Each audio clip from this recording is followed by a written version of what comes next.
Every day, redshirt freshman Charles Emert makes his way here to Timmons Arena. He begins his day by watching an hour worth of film.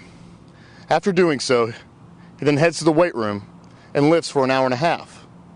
After a rigorous weightlifting, he gears up and walks out to the practice field, all doing so in efforts to prepare himself for a battle on one Saturday college football game. Many hours come with preparing for a football game.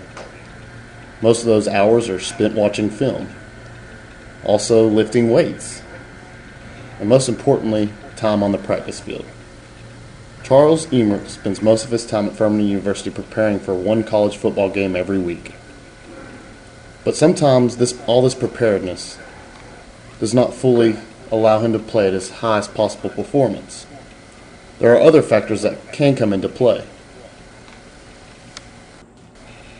While interviewing Charlie, he explained of how he does prepare on a very consistent basis. But these other factors did affect the way he played this past Saturday.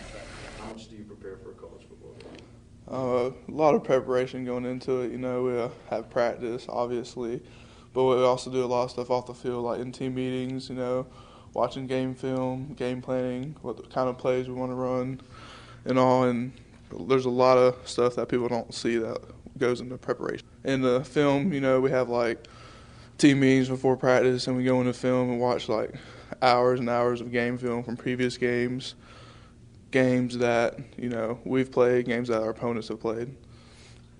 Probably 100% about what we've got going into the game. Like I said, we've put a lot of preparation into it, and we're just ready to put all that preparation out there on the field.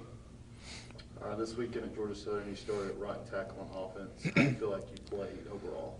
Overall, probably one of my worst games I've ever played. It was a little nerve-wracking going out there to my hometown, playing in front of kind of a home crowd that was against me from day one. But, it's got to keep getting better. So what aspects affected the way you played?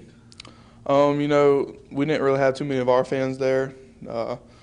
But it's a road game, and can't expect that to happen. But a lot of fans affect the way I play, a larger crowd from a home stadium. Okay, so is it easier to build up your own emotion and energy, or is it easier with the energy of a large crowd? It's a lot easier with a large crowd, because when you have everyone cheering you on and rooting for you, it's a lot easier to build that emotion and get hyped up for a game than it is when no one's out there, and you got to build it from within yourself. Assistant coach Dwayne Vaughn is at his first year at Furman University. He's a graduate of Vanderbilt University and played free safety there. He shares his insight on how he thinks a crowd affects the game in which a player plays. I think the crowd's energy can rub off on a player both positively and negatively. For a home crowd, if you're playing in front of a big home crowd with a lot of positive energy, it's going to cause you to play harder, more physical, faster, with a bigger sense of urgency. And in the other case, if you're playing away and a opposing team's crowd has a lot of negative energy, then it's going to cause you to be unsure of yourself. You're going to not be as confident. You're not going to feel as confident, and it's going to just cause you to not play at your highest possible performance. Even though Chuck did have a poor game and the crowd affected the way he plays, he's still back in the weight room and working hard as ever. He feels that he is going to try harder and to have more poise and confidence on the field when it comes with greater maturity.